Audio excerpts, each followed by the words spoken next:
As we study the beginning of Philippians chapter 3, we're going to ask the question, where do you put your confidence and why does it matter? Have you ever played the game Jenga? It is a lot of fun. It's a tower of lots of little bricks that kind of go alternate directions, and you take turns pulling pieces out of the tower, anywhere on the tower you want. But you have to be careful where you pull and when, because if you pull the wrong one, the tower goes collapsing down and you lose. Okay, it's a lot of fun to play. Okay, but that's a good example for us about where we put our confidence, because if you pull the wrong brick in the game, everything collapses down. And if we put our confidence in the wrong thing, in the end, everything will collapse. Jesus put it this way. He told a parable about a man who built his house on the sand and a man who built his house on the rock. And when the storms came through and things were chaotic and messy and life happened, the house on the sand fell apart, collapsed, but the house on the rock stood firm. And you can read more about that, and I'll post a card when we do that video, but it's not planned just yet. But you can read that parable in Matthew 7. But I want you to notice that this is the same thing here in Philippians 3. So let's look at the beginning of this chapter, and he talks about why he's saying these things. So Paul says, through the power of the Holy Spirit, "Further, my brothers and sisters, rejoice in the Lord. It is no trouble for me to write the same things to you again. It is a safeguard for you." So if you're following along with our How to Study the Bible plan, and I'll link that up here, we see some key words here that show us where this fits, about how we can apply this to our lives. It says it is a safeguard for you, or a protection for you.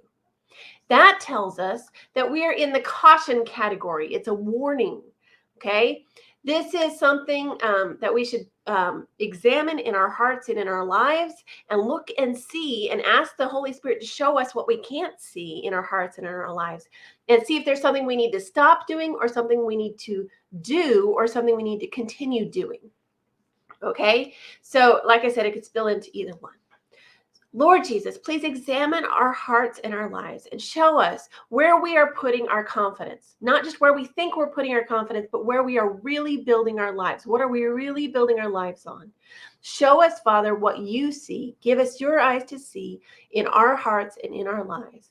Convict us of times of areas where we're going astray, and fix our hearts and minds on you. Just as a reminder, if you want a family discussion guide to go along with this passage, you can click the QR code or join the E-Team in the link below. Hi friends, I'm Miss Nancy Ruth. And I'm Mr. Roger. We want to see kids living for Jesus. Okay, so here we go.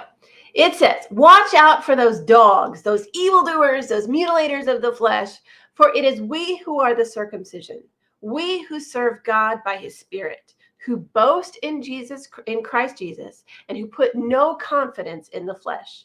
This mutilators of the flesh has to do with circumcision and has to do with the law and things. Okay, so it's talking about beware the people who say you have to do all of these things and then you can get into heaven if you do all of these things. Make sense?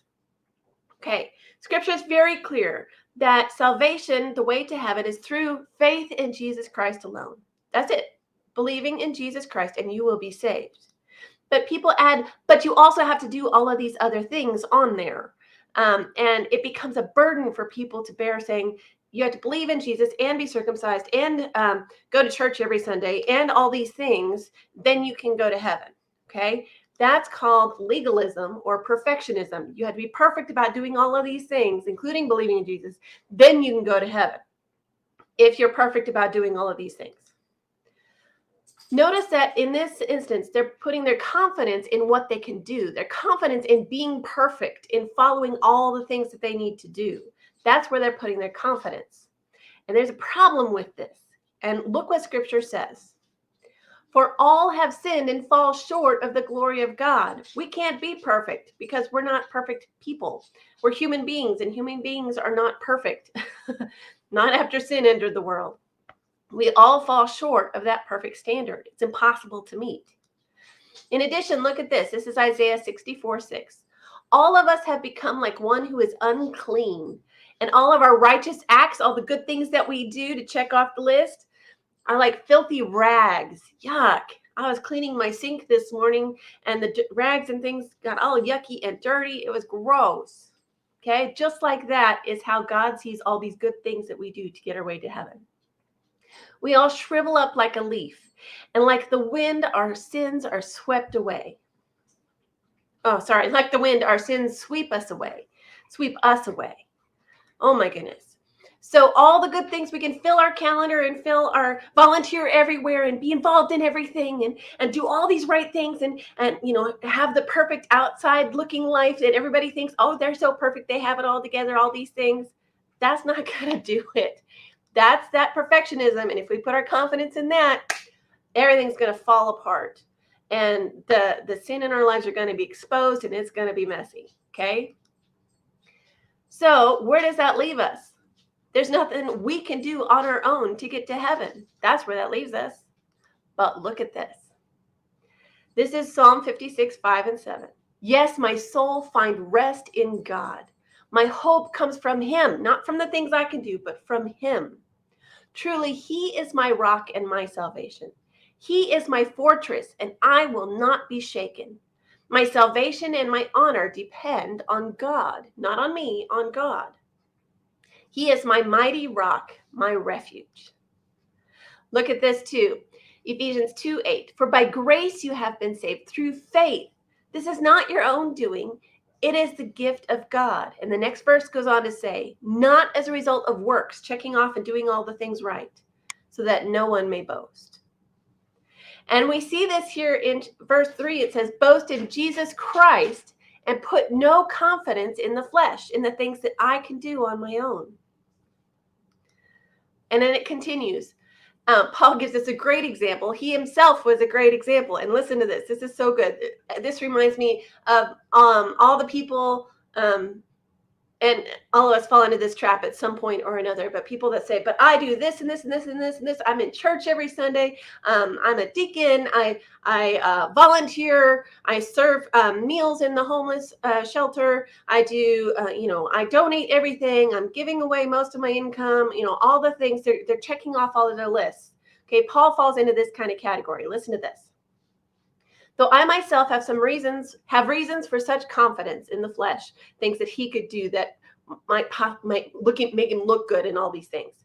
If someone else thinks they have reasons to put confidence in the flesh, I have more. Check this out, he says. All right. I was circumcised on the 8th day, which means from the time he was a baby, he was following the letter of the law, checking off all the things. All right. He's from the people of Israel, from the tribe of Benjamin, God's chosen people. And Benjamin was part of the tribe of, was in the southern part of Israel. That when they divided out, they were part of Judah. And so they remained faithful longer. And they were the area right close to the temple and all the things. Okay, very high prestige there. And he was a Hebrew of Hebrews, he says, in regard to the law of Pharisee. So in other words, he was doing everything right and checking off all the boxes, and people looked up to him and respected him as a teacher of the law and how to do this stuff. As for zeal, he was persecuting the church. He was so convinced that what he was doing and what he was teaching was right, and he was doing the right thing by having all the checklists to get to heaven, that he was persecuting and he was trying to get rid of people who didn't believe the same thing. He was very on board with this. Okay. As for righteousness based on the law, faultless. He says, that checklist, I got them all. Oh yeah, I got them all. Now remember, he's kind of, he's not actually believing this. He's giving us an example of what somebody might say, okay? And we'll see that in a little bit. But look what he concludes. After all of this checklist stuff, he says, but whatever were gains to me now, whatever people thought made me look good and gave me honor and made me have worth and value in the eyes of people around me, all of these things that were gains to me, I now consider loss for the sake of Christ. Okay, what does that mean? Okay, all of these things, does that mean these things are bad? Not necessarily. It depends. Okay, are these things more important than Jesus Christ? Or is Jesus Christ the most important thing in your life, and these are secondary and like extra bonuses, but they're not the most important thing? Okay, second piece is, does your whole life revolve around earning these things? Or does your whole life revolve around Jesus Christ, your relationship to him? Okay, look what else this says. I have to remember where I'm going, okay? He did not put his confidence in these things, saying, I am worthy, I have value, I can earn my way to heaven, and I deserve these things because of all this stuff. I deserve XYZ, okay? No, that's putting your confidence in those things and that doesn't always end well. In fact, in the end, it doesn't end well, okay? Because when at the final judgment, God looks at these things, remember the filthy rags, and he's like, no, that doesn't count. That doesn't get you into heaven like you thought it did. Here we go. Paul explains what is more important. I consider everything lost because of the surpassing worth of knowing Christ Jesus, my Lord, for whose sake I have lost all these things. And he did. He lost a lot of that prestige when he came to Christ, and a lot of that position and honor he lost when he came to Christ. I consider them garbage that I may gain Christ. And again, this is not because those things are necessarily bad. It's because in comparison with Jesus and knowing Jesus, they're worthless. And it's about what's the most important thing. And it's not like by a slim margin that Christ is more important than these things. No. Far and away, Jesus is more important in his life than any of those other things. Than any of the honor and the prestige, anything anybody else may give him, or anything he may earn on his own. All of those things, by a landslide, Jesus Christ is more important in his life than any of those things. Make sense? Okay, let's keep going. So it didn't matter if people persecuted him, if they made fun of him, if they tried to hurt him. It didn't matter if he lost his job. It didn't matter if he was put in prison and even executed because of his belief in Jesus. It didn't matter, because Jesus is more important than all of those things, okay? And this has been true throughout history, okay? Throughout history, there have been people who were persecuted and lost their jobs and even imprisoned and things, and they had to flee. They had to leave their home country, their home, not only their home, but their home country, to leave to go somewhere else so that they could live for Jesus. Jesus was more important to them than even all the stuff that they had. More important, so they left. And in fact, Christians all over the world today are still being persecuted. In America, we think some people think persecution is when somebody teases you or doesn't buy from you because you're a Christian and stand up for Christian values. There are people being put to death and tortured because of their belief in Jesus and because they will not stop believing in Jesus. How important is Jesus in your life? Where are you putting your confidence? Where are you putting your confidence? Now, here's some encouragement. Ready?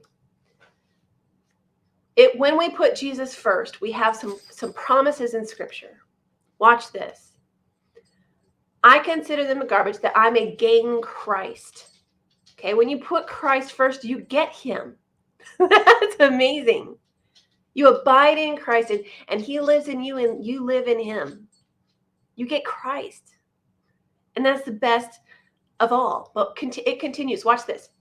Do not be afraid of those who can kill the body but cannot kill the soul. Rather be afraid of the one who can destroy both soul and body in hell.